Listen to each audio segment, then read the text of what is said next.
ان پر کلہاڑیاں برسائی گئیں تو وہ زندگی کی قید سے آزاد ہو چکے تھے۔ اسی لیے اس دوہرے قتل کے جواب میں ان کی طرف سے کسی قسم کی کوئی مزاحمت دیکھنے کو نہیں ملی۔ زاہدہ، پوسٹ مارٹم کی رپورٹ ہے جو ایک قابل سرجن کی نگرانی میں تیار کی گئی ہے۔ تم اس میں درج حقائق کو نہ جھٹلا سکتی ہو اور نہ ہی چیلنج کر سکتی ہو۔ اگر اپنی خیریت چاہتی ہو تو سچ سچ بتا دو، تم نے اس رات کھانے میں کیا ملایا تھا؟ میں نے کسی چیز میں زہر نہیں ملایا، وہ نیم احتجاجی لہجے میں بولی، تاہم اس کی آواز میں کوئی دم خم نہیں تھا۔ میں ان کو کیوں مارنا چاہوں گی؟ میں تو انہیں اپنی سکی اولاد سے زیادہ سمجھتی تھی۔ اور تم ریاض اور فیاض کو سگی اولاد سے زیادہ سمجھتی تھی، اور فتح محمد کو اپنا سگا شوہر، ہے نا؟ میں نے طنزیہ لہجے میں اس کی بات کاٹتے ہوئے کہا۔ اس نے چونک کر ایسی نظروں سے مجھے دیکھا جیسے میں کوئی تھانے دار نہیں بلکہ عفریت ہوں۔ اس کی آنکھوں اور چہرے پر وحشت اور دہشت نے ڈیرا جما لیا۔ کپ کپاتی ہوئی آواز میں اس کے منہ سے صرف اتنا نکلا، یہ فتح محمد کا ذکر یہاں کہاں سے نکل آیا؟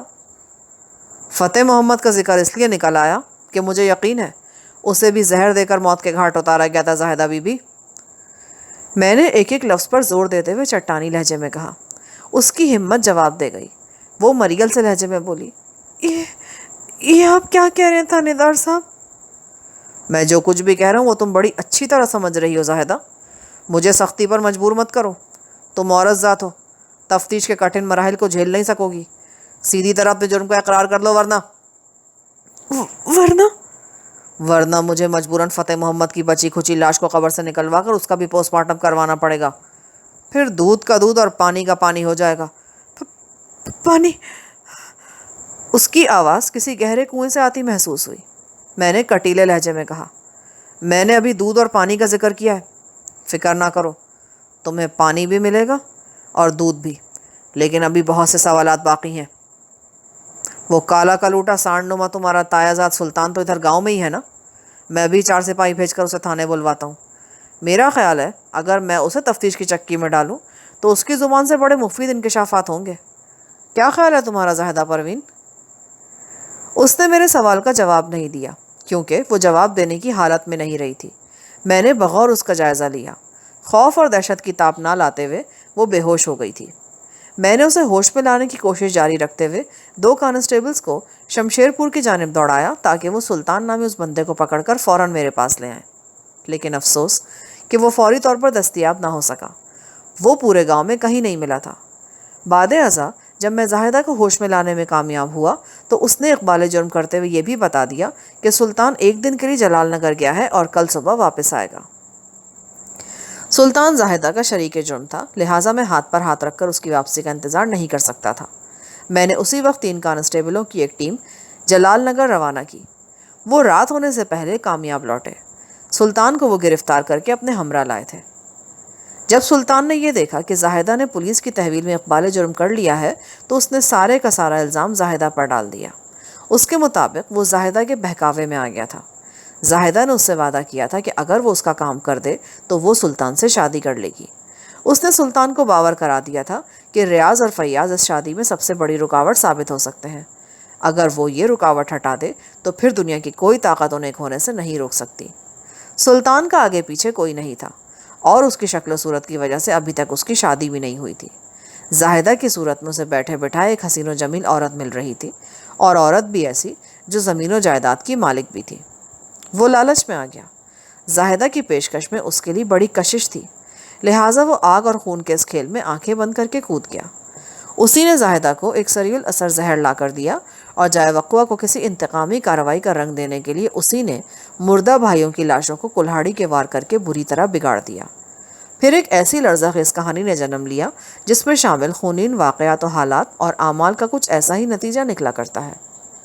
سلطان نے ریاض اور فیاض والے معاملے میں زاہدہ کا شریک جرم ہونے کا اقرار تو کر لیا تھا، لیکن فتح محمد کی موت سے اس نے قطعی لا علمی کا اظہار کیا۔ وہ کارنامہ زاہدہ نے اپنے بلبوتے پر انجام دیا تھا۔ ریاض اور فیاض سے نمٹنا اس کے بس کی بات نہیں تھی، لہٰذا بڑی مکاری سے اس نے سلطان کو استعمال کر لیا تھا۔ میں نے ایک موقع پر زاہدہ سے سوال کیا، اگر یہ معاملہ دب آ جاتا تو کیا تم واقع سلطان سے شادی کر لیتی؟ کیا میں آپ کو اتنی بے وقوف نظر آتی ہوں؟ اس کا جواب بڑا معنی خیز تھا، نہیں، اگرچہ تم احمق نہیں ہو، لیکن ایک بات ابھی تک میری سمجھ میں نہیں آئی کہ تم نے فتح محمد سے شادی کیوں کی تھی؟ تم دونوں کی عمروں میں زمین آسمان کا فرق تھا۔ آپ ٹھیک کہتے ہیں تھانے دار صاحب، ہماری عمروں میں تقریباً آدھے آدھے کا فرق تھا، لیکن وہ ایک صاحب جائیداد زمیندار تھا اور مجھے امید تھی کہ… تمہارا یہی خیال تھا نا کہ فتح محمد 1.5 سال میں دنیا سے رخصت ہو جائے گا، لیکن وہ ساٹھا پاٹا ثابت ہوا۔ نہ صرف یہ کہ وہ تم سے شادی کے بعد دوبارہ جوان ہونے لگا تھا، بلکہ شادی کے دوسرے ہی سال تمہارے بطن سے اس کی اولاد بھی پیدا ہو گئی۔ اس صورتحال نے تمہیں خاصا مایوس کر دیا تھا۔ جب تم نے اپنا منصوبہ ڈوبتا ہوا دیکھا تو تم نے سوچا کہ جو کام قدرتی انداز میں نہیں ہو رہا اسے تم اپنے ہاتھوں سے انجام دو گی، اور پھر ایک رات فتح محمد خون اگلتا ہوا موت کے منہ میں چلا گیا تھا۔ زاہدہ نے کوئی جواب دینے کی بجائے گردن جھکا لی۔ یہ اس کے بھیانک جرم کا خاموش اقرار تھا۔ بعد ازاں اس نے اپنے تفصیلی بیان میں بتایا کہ یہ ٹھیک ہے، اس نے زمین و جائیداد کے لالچ میں خود سے دگنی عمر کے فتح محمد سے شادی کی تھی، لیکن وہ ریاض اور فیاض سے کسی نوعیت کی دشمنی نہیں رکھتی تھی۔ یہ سارا فساد اس کے سگے بیٹے فرمان علی کی پیدائش کے بعد اٹھا تھا۔ جیسے جیسے فرمان علی بڑا ہو رہا تھا، دونوں بھائیوں کے تیور بدلتے جا رہے تھے۔ وہ فرمان علی کو اپنے لیے خطرہ محسوس کرنے لگے تھے۔ ان کا خیال تھا فتح محمد کے وارث صرف وہ ہیں۔ اس سلسلے میں انہوں نے فتح محمد کے کان بھی بھرنا شروع کر دیے تھے۔ فضا کا رنگ بدلتے دیکھا تو زاہدہ نے اس گھر میں اپنے اور اپنی اولاد کے لیے بہت خطرہ محسوس کیا۔ چنانچہ ایک رات اس نے فتح محمد کا کام تمام کر دیا۔ چند ماہ امن و سکون سے گزرے، پھر ریاض اور فیاض کے رویے میں نمایاں تبدیلی آنے لگی۔ زاہدہ نے محسوس کیا کہ وہ دونوں اسے اور اس کے بیٹے کو ٹھکانے لگانے کی منصوبہ بندی کر رہے ہیں۔ وہ یہ کیسے ہونے دیتی؟ اس سے پہلے کہ وہ دونوں ان کے خلاف کوئی چال چلتے، اس نے سلطان کی مدد سے انہیں صفحہ ہستی سے ہی مٹا دیا۔ زاہدہ کے اقبالی بیان میں کس حد تک حقیقت تھی، اس کو چیک کرنا ممکن نہیں تھا، کیونکہ اس کے بیان کی تصدیق یا تردید صرف وہ دونوں بھائی ہی کر سکتے تھے جو اب اس دنیا میں باقی نہیں رہے تھے۔ البتہ اس بات میں کسی شک و شبے کی گنجائش تلاش کرنا ممکن نہیں تھا کہ زاہدہ ایک لالچی، سازشی اور مجرمانہ ذہنیت رکھنے والی عورت تھی۔ زمین و جائیداد کا لالچ اور دولت کی ہوس بہت ہی گھناؤنی اور خطرناک ہوتی ہے۔ یہ اپنے بیگانے کا فرق مٹا کر انسان کو تباہی و بربادی کے عمیق غار میں پھینک دیتی ہے۔ یہی ہرس اور ہوس زاہدہ کو بھی لے ڈوبی۔ جس مقصد کے حصول کے لیے اس ایک نے 3 انسانی جانوں کو ختم کر ڈالا، وہ پورا نہ ہو سکا۔